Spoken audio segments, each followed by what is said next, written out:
It has been called the Day of Days.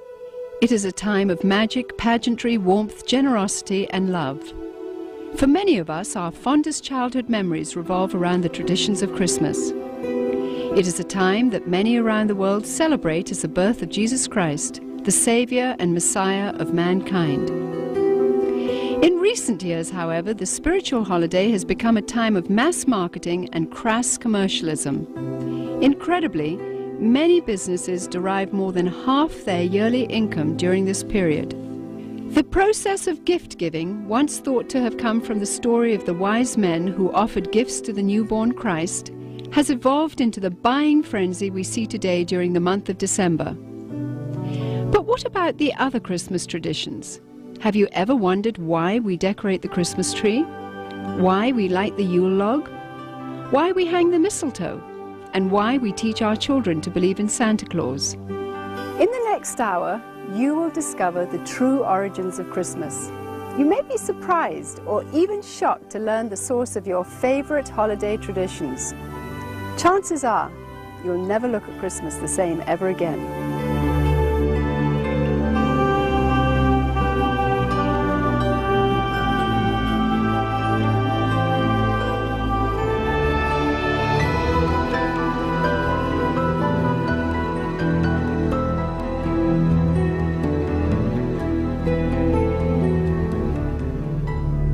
In the Northern Hemisphere during late December, the days are at their shortest lengths and the nights are at their longest.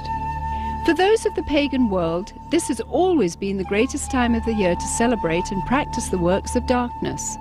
The pagan calendar identifies this period as the winter solstice. It was during the pre-Christian midwinter pagan celebrations of Scandinavia's Norsemen where today's Christmas traditions began. As a means of honoring the pagan sex and fertility god Yule, a 12-day celebration during the month of December was inaugurated. A large single log considered to be a phallic idol was lit on fire and kept burning for 12 days. Animal or human sacrifices were offered in the fire on each of those days. Wild, delirious reveling accompanied the daily sacrifices as drunken participants defiantly strove to make contact with spirits. 1,000 miles away in pre-Christian Rome, celebrants were paying homage to their own gods during the winter solstice. Witchcraft traditions hold that a number of pagan gods were given birth during this period, including Dionysus, Attis, and Baal, chief male god of fertility and licentiousness. Another pagan god from Persia, identified as Mithra, was said to have been born specifically on December 25th.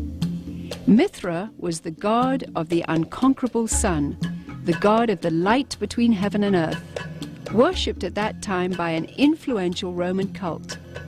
His birth symbolized an end to the long nights and a return to the dominance of the sun. During the month-long winter solstice celebration, courts in Rome were closed. Any and all crimes were allowed. Homosexuality, cross-dressing, and uncontrolled debauchery reigned supreme. Rome's order was turned upside down. Even children were allowed to join in the drunken orgies as part of the Juvenalia celebration. By 270 AD, the Roman Emperor Aurelian had made it official, setting aside a 7-day period from December the 17th through the 24th, culminating in an exchange of gifts on December the 25th to celebrate the birth of the sun god. This Roman orgy to end all orgies later became known as Saturnalia, in honor of the god Saturn, the god of excess. Roman soldiers invading Britain brought with them their pagan orgiastic traditions. Upon taking root in England, Saturnalia became known as the Festival of Fools, reigned over by the Lord of Misrule. By the 4th century, the influential government-sanctioned Church of Rome, unable to outlaw the growing number of pagan practices, chose instead to adopt them into their so-called official Christianity. The Church believed this would attract more pagans to their fold. Up until this time, the birthday of Jesus Christ, the Jewish Messiah, had not been celebrated at all. Ignoring scriptures, however, indicating that the birth probably did not occur during the winter, the church nevertheless confused biblical history and made Jesus' birthday coincide with the pagan god Mithra. The birth date of the sun god had now become the birth date of the Son of God. It was hoped that the pagan celebrations of Saturnalia would merge into this new legally sanctioned form of Christianity. The Church's practice of changing the dates of Christian events to coincide with pagan festivals continued, and by the 7th century, Pope Gregory I had ordered Augustine of Canterbury to incorporate any and all pagan practices and customs into the expanding Roman Catholic Church.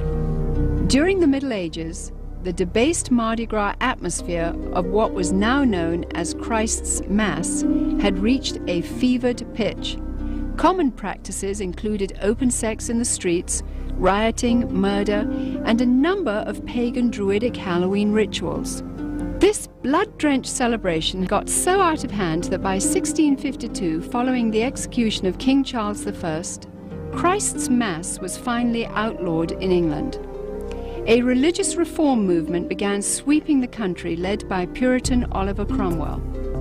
The Puritans took the biblical mandate seriously, which commanded that Christianity remain pure and separate from paganism. Despite their noble efforts, the celebration simply went underground, and by 1656, after only 4 short years under the ban, the public's demand for the legalization of Christ's Mass had become insurmountable. The appointment of Charles II to the throne restored England's monarchy, and with it the celebration of Christ's Mass. The Puritans had lost England, but they held high hopes for the new world. When the first settlers came from England, they were, for the most part, Puritans. They came here for religious freedom. They came here to be free to worship God without a hierarchy and without the corruption of the organized church that they had known before. And when they came with the clear knowledge of the danger of these pagan practices that had become so dear to the hearts of their ancestors. Following England's lead in 1659, the colonies of America had likewise outlawed Christmas. For 200 years, the clergy in New England battled to keep the riotous celebrations honoring the pagan god Saturn from infiltrating the New World. The Reverend Cotton Mather had warned in a Christmas Day sermon in 1712, "Can you in your conscience think that your Holy Saviour is honoured by hard drinking, lewd revelling, and by a mass fit for none but Bacchus or Saturn?" But the public's taste for sin and revelry persisted. In 1828, gang rioting during the Saturnalia-like Christmas celebrations got so bad that cities such as New York were forced to institute a professional police force for the first time in order to control the savagery. Christmas was not only not widely celebrated, in many cases, many places, Christmas celebrations were actually outlawed. And this was because of the attitude of many of the churches who regarded it as primarily as a pagan celebration and as a reproach to the Lord. By the mid-19th century, American churches were the last remaining holdout in the war against the validation of Christmas. However, they too finally succumbed as a result of the efforts of the American Sunday School Society, who began advocating Christmas programs for children as a method of filling the pews. The society argued that children could be taught about the birth of Christ through the reenactment of the Nativity. They also offered candy and treats to the children as a means of enticing families into accepting the holiday, despite its notorious history and blatantly pagan roots. The successful technique of bribing children with candy would later be used on an unsuspecting American populace in the effort to promote the acceptance of the pagan rituals of Halloween. However, it was the work of England's most popular writer, Charles Dickens, whose ghostly 1843 book, A Christmas Carol, cemented the Christmas holiday in the hearts of Americans forever. Dickens' well-loved story made the pagan Christmas feasts, shining trees, glittering shops, and family warmth irresistible to those wanting to experience the holiday. Coming to America in 1867 to promote his work, Charles Dickens packed theaters as he read his story to cheering audiences around the country. A Christmas Carol gripped America and destroyed any final attempt to stop the evolution of Christmas. By 1875, the Puritans had been beaten, and by 1890, all American states had voted to make Christmas a legal holiday.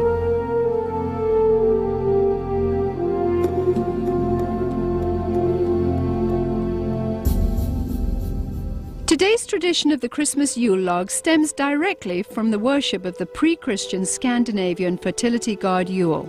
The burning of this phallic idol is also responsible for the concept of the 12 days of Christmas, which represented the 12 daily sacrifices offered up in the Yule log's flames.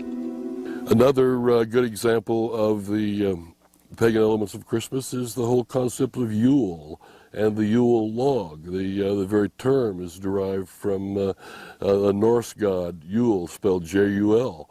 And every year around Christmas time, a huge log was cut down and fashioned into a fertility symbol and then burned for 12 days. And on each successive day, a new sacrifice to the god Yule was performed in the fire, and a new sacrificial victim was burned to death. Sometimes, but not always, these sacrificial victims were human beings. And the whole notion of the 12 days of Christmas also comes to us from this Norse pagan tradition. In an attempt to blur the origins of this horrific ritual, the Church of Rome placed the first day of the Mass of Christ on December 25th and the 12th day on January the 6th. Despite no scriptural references for January the 6th, it was selected as the day the wise men supposedly arrived to offer gifts to the newborn Christ. This day then has become known as Epiphany. During the Dark Ages, the European custom of putting an oil-lighted wick lamp in the windows during the 12 days of Christmas signified to neighbors that the occupants were participating in the pagan worship of the phallic idol Yule. In today's commercialism, this is where we get the tradition of decorating our houses with Christmas lights. The Yule log custom was originally brought over to America by Scandinavian immigrants during the 1600s. And despite attempts to ban the tradition, it has stayed with us to this very day. Today, when we wish someone Yuletide greetings, we are in a sense invoking the power of the fertility god Yule upon that person.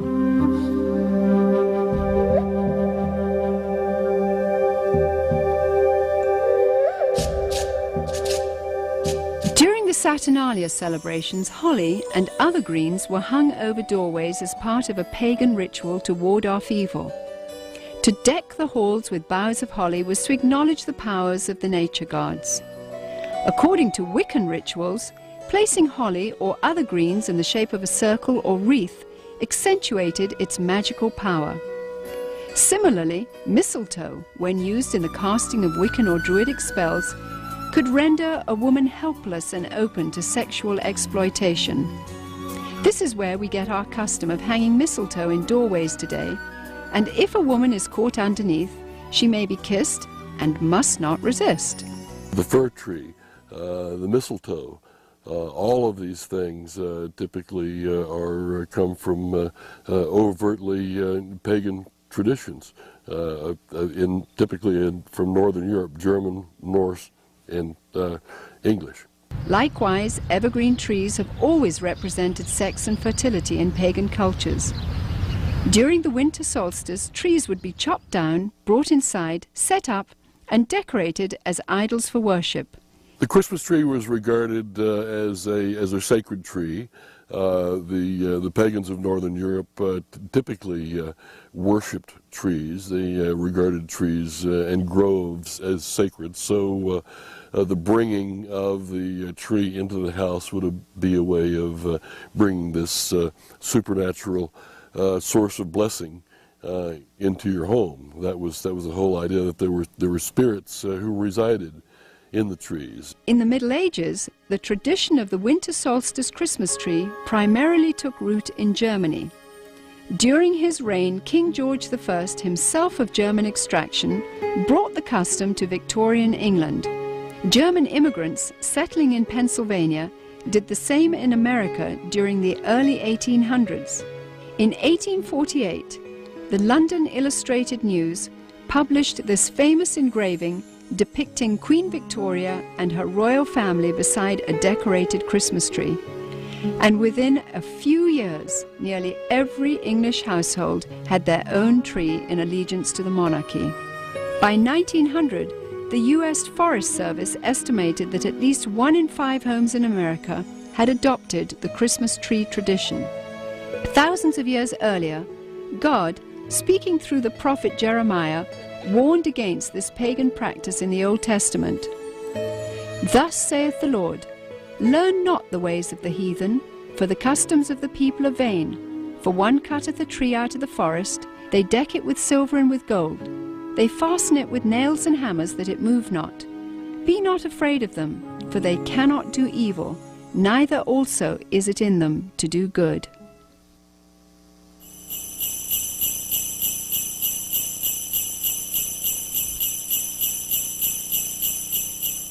Santa Claus is another good example of a pagan element of Christmas. Santa Claus, as we know him today, is an amalgamation of several different traditions, but in most cultures throughout the world, you will find the existence of what is known as hearth gods, gods who guard the hearth and the chimney and keep the fires burning and make sure the food cooks properly and the people are warm and what have you. And at a certain time of year, in the middle of winter, typically, the hearth god dressed in red will come down the chimney to reward those who have pleased him during the course of the previous year and to lay curses or hexes or other forms of punishment upon people who have displeased him.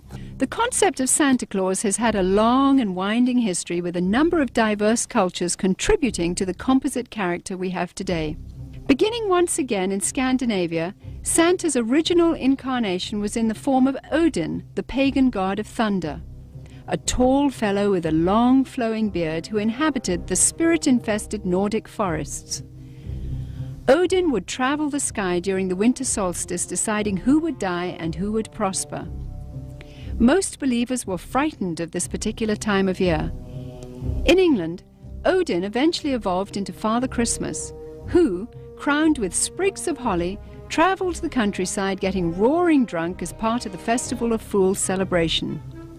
Frequently, he would be accompanied by a horned goat, ironically the biblical symbol of those who reject the salvation of Jesus Christ. According to the traditions of the Church of Rome, there was a Turkish bishop named Nicholas who hailed from Myra in Asia Minor during the 4th century. He was known as the patron saint of seafaring men. Over the centuries, as the legend began to unfold, it was rumored that St. Nicholas had actually captured the devil himself, put him in chains, and made him his personal servant. Recognized in various cultures as Krampus, Beelzebub, or Zwart Piet, Black Peter, this assistant of St. Nicholas is best known by his German name, Knecht Ruprecht. Described as a hideous horned creature, the servant Ruprecht was a dark and sinister figure who stood in stark contrast to the saintly Nicholas. Somehow, Father Christmas's companion, the horned goat, had metamorphosized into the foreboding horned devil called Ruprecht. As St. Nicholas traveled from house to house, inquiring about the behavior of children, Ruprecht would drop candy and gifts down the chimney into the good children's shoes which had been placed there. It was from this story that we get our tradition of hanging stockings on the mantle at Christmas time. If able to recite a verse or demonstrate a skill for St. Nicholas, the child would receive a gift. If unable to remember a verse, or if the child had been bad, he or she would receive a switch or a whip. Ruprecht also carried a large sack which he would frequently use to haul away the really bad boys and girls. As more and more Christian churches began combining the pagan rituals of the winter solstice with the celebration of the birth of Christ, emphasis on St. Nicholas's role began to shift. Some cultures began to downplay the role of St. Nicholas, but surprisingly retained Ruprecht. Eventually, Knecht Ruprecht was made the companion and servant to the Christ child himself. In this scenario, the devil is actually given the title Weihnachtsmann, or Santa Claus. 19th century writer Theodor Storm, in his story about Knecht Ruprecht, even goes so far as to describe the switches given to the children by Ruprecht as tools to be used in sadomasochistic rituals. Soon, the image of Ruprecht would fade from the Christmas tradition, but not his sadistic influence. Many of the early depictions of Santa Claus portrayed him not as a jolly gift giver, but of an unfriendly disciplinarian complete with a ready switch or whip. One of the problems with the Christmas gift thing for children is that it really is a religious teaching, a wrong religious teaching, because it teaches them that if they're nice, they get the gifts. If they're naughty, they don't. Or in my case, I was taught that he would leave us a bundle of switches. Isn't that interesting? It's a salvation by my own personal virtue. But there's a second thing wrong with it, and that is that they're going to get those gifts whether they're naughty or nice, because most parents love their children and wouldn't dream of, quote, ruining their Christmas. And they're not going to ruin Christmas. They're going to give those children the gifts anyway. And sooner or later, those thinking children are going to realize, I wasn't very nice, but I got the gift anyway. So it isn't important to be nice. It isn't important to do what is right and avoid what is wrong. German immigrants coming to America during the 1620s tried to influence the New World with the stories of St. Nicholas and his gift-giving companion, Knecht Ruprecht. But somehow the idea just didn't take hold until almost 200 years later. In 1819, America's best-selling author, Washington Irving, used his influence to promote St. Nicholas in a popular Christmas story titled Bracebridge Hall. Consulting Irving's writings, Episcopalian minister Clement Clark Moore penned a decidedly secular tale called A Visit from St. Nicholas in 1822. Later retitled The Night Before Christmas, Moore's poem was based on the tales of German and Dutch immigrants who had come to America. Intended originally only for his own children, Moore's story was published in the Troy Sentinel in New York and became an overnight sensation. Gone were the bishop's remnant of St. Nicholas. He was now a jolly old elf imbued with supernatural powers. Moore had also replaced Nicholas's companion, the horned Knecht Ruprecht, with 8 horned magical reindeer. As the popularity of The Night Before Christmas grew, Moore became increasingly concerned that the story's emphasis on the supernatural and its disregard for Christ would reflect poorly on his position as a minister. As a result, he refused to take credit for its creation until the story became so popular that he could no longer resist. 40 years later, illustrator Thomas Nast, political cartoonist for Harper's Weekly, seared the image of Santa Claus into the minds of the world by creating a drawing which combined Moore's jolly old elf with images of St. Nicholas taken from his own native Bavaria. By 1880, Santa was a thoroughly secularized folk hero who had become increasingly irresistible to retailers worldwide. One factor that has contributed to the paganization of Christmas, the complete paganization of Christmas, has been the element of commercialism. It may seem odd to think of it in that context, but remember that Christ himself identified the love of money as a spiritual force in and of itself. And where it comes into play, it has a kind of naturally hostile effect on the gospel and the Christian faith. So the commercialization of Christmas has helped to highlight the pagan elements and to drive the overtly Christian elements further underground. To me, the most obscene thing about Christmas celebrations and customs as we know them is that as a result of these things, Jesus is displaced in the hearts of children by Santa Claus. The love, affection, appreciation, trust, the desire to emulate, these things that they should have in their hearts and minds as growing children for Jesus himself, to whom they owe everything. Instead, this has been stolen, this has been raped out of their hearts in a sense and displaced by the myth of Santa Claus. He takes the place of God or of Jesus Christ in the special world that is Christmas. He has supernatural knowledge of your history. He has supernatural knowledge of your present, of your attitudes. He's keeping a list. He knows who's naughty and nice. Your parents don't even know that. He's obviously got some conduit to knowledge that is beyond the human, and he flies through the air, capable of visiting every place on the globe in the course of a single night. In many, many ways, Santa exhibits supernatural qualities that provide a kind of a surrogate deity or a substitute for God or for Christ. Myths, by definition, evolve and change, and things are added. We used to have a Santa Claus figure that was confused with St. Nicholas and confused with other pagan figures, and then somehow he evolved through the drawings of Thomas Nast and others into what we see today, but he had a sleigh with 8 supernatural reindeer that can fly. And so the Christmas traditions that are pagan continue to change. But the truth of Jesus, the truth of the Incarnation, the truth that the Word was made flesh and dwelt among us, never changes, never will.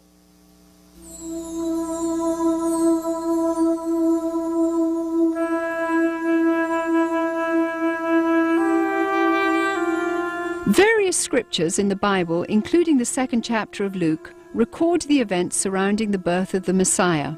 A decree from Caesar Augustus had gone out, requiring all people to return to the city of their origin for taxation purposes. Mary, who was pregnant with a child conceived by the Holy Spirit, made the difficult journey to Bethlehem along with her husband Joseph. Both Joseph and Mary were of the lineage of King David. Upon arrival, they found all the inns to be full, but were provided with a stable where Mary could have her baby. At the same time, an angel announcing the birth of the Messiah appeared to shepherds tending their flocks in a field nearby. The stunned shepherds hurried to Bethlehem and found the baby Jesus lying in a manger just as the angel had declared. Although traditional nativity scenes place 3 wise men at the stable at the time of Jesus Christ's birth, according to Scripture, these wise men visited Jesus later at his home. Because 3 gifts are named, gold, frankincense, and myrrh, tradition says 3 men gave them, but exactly how many wise men visited Jesus is not known. The birth of Jesus Christ miraculously fulfilled a number of Old Testament prophecies about the coming Messiah, including that he would be born in Bethlehem, that he would be born of a virgin, and that he would be a descendant of King David's. The concept or the idea of celebrating the birth of Jesus once a year had apparently never occurred to the Church Fathers. In the first 3 centuries of the Church's history, there was no such thing. And I think God perhaps very carefully avoided telling us in the Scriptures when he was born. We can be sure of one thing: it wasn't in late December, and because in the first place, shepherds don't abide by their flocks in the fields by night in late December. It's too cold. They take them out in the morning to pasture, protect them while they eat all day, and then bring them back in at night. So it wasn't in late December. It's an interesting thing, and perhaps an intellectually tantalizing thought, to try to figure out when he was born. And it can be done within limits, and if it mattered, and apparently it doesn't matter to God, he was probably born in late September. Some scholars point out that according to Scripture, the birth of Jesus may have taken place in the first day of the Feast of Tabernacles, or September 29th. Ironically, this would have placed his conception right around December 25th. The timing of other events such as the temple service of Zacharias and the pregnancy of Mary's cousin Elizabeth lend credence to December 25th as being the date of Jesus' conception. Since Christians believe that life begins at conception anyway, and not at birth as pro-abortionists believe, this may be a more appropriate reason to remember this time of the year as the period in which God came to earth in human form. For some, Christmas today simply means a time to get together as a family. For pagans, it is a deeply religious time to celebrate the winter solstice. Retailers, of course, view it with eyes towards making huge profits. Others use this time to reflect on the birth or conception of Jesus Christ, while many parents use Christmas to perpetuate the myth of Santa Claus to their children. In order to carry on this myth of Santa Claus, we must lie to our children. We must deceive them. We literally must lie to our children. And one of the wonderful things about children is that they naturally believe everything that we tell them when they're small. They trust us to tell them the truth. And if we deceive them in this way, it has to be destructive, because at some point in their future lives, they're going to wonder if other things we told them were true. The things we told them about the Lord, were they really true? It plants the seeds of doubt. And anyway, it creates disappointment. It creates disillusionment. To my mind, the question is not so much whether to celebrate Christmas or even how to celebrate Christmas, but to be able to make any decision knowledgeably. Whether you celebrate it or you don't celebrate it, you should know why you're doing so. You should understand what the pagan roots of Christmas are, and with that knowledge, you can discount them or ignore them if you choose to do so. It is not the purpose of this film to tell you which Christmas rituals should and should not be practiced by you and your family. This is between you and the Lord. What Christians should be most concerned about, however, are the growing pagan influences infiltrating every area of our rapidly degenerating society. Recently, we took our cameras to the Nevada desert, where we witnessed 35,000 pagans from around the country participating in a week-long celebration of sex, drugs, and hedonism. Here, everything was permissible and encouraged, except for the adoration of Jesus Christ. In nearly every ritual performed, Christianity was mercilessly mocked and despised. Each year, the numbers of participants continues to grow. Its attraction is expanding worldwide as it recruits through the internet. It is sobering to witness what could be the wave of the future unfolding before our eyes. It is not only permitted in the public schools, in the government schools, to celebrate holidays. It is encouraged and in some instances required. But with this condition, they must be pagan. They must not be Christian. And Christmas time, they are certainly encouraged to put on Christmas programs and Christmas plays. But all references to Jesus, all references to the gospel, all references to the incarnation, all references to God must be omitted. They sing about Santa Claus, they sing about Rudolph the Red-Nosed Reindeer, and God only knows what else they sing about that isn't scriptural. Since the pagan elements in Christmas are so strong, and they provide virtually the entirety of the structure and the content of the holiday, there is no Christian element in the holiday. Therefore, it becomes the ideal, politically correct, culturally diverse, multicultural holiday for everyone. In the 17th chapter of John, Jesus taught that it was appropriate for his followers to be in the world, but not of the world, meaning that we should be involved in our world so as to have a positive influence, but not become corrupted by it. The mighty Joshua, in challenging his people, said, "Now therefore fear the Lord, and serve him in sincerity and in truth, and put away the other gods which your fathers served. Choose you this day whom ye will serve, but as for me and my house, we will serve the Lord." Rather than setting aside a few days of the year to remember the Lord, Christians should live with a day-by-day, moment-by-moment dedication of their entire lives to Jesus Christ.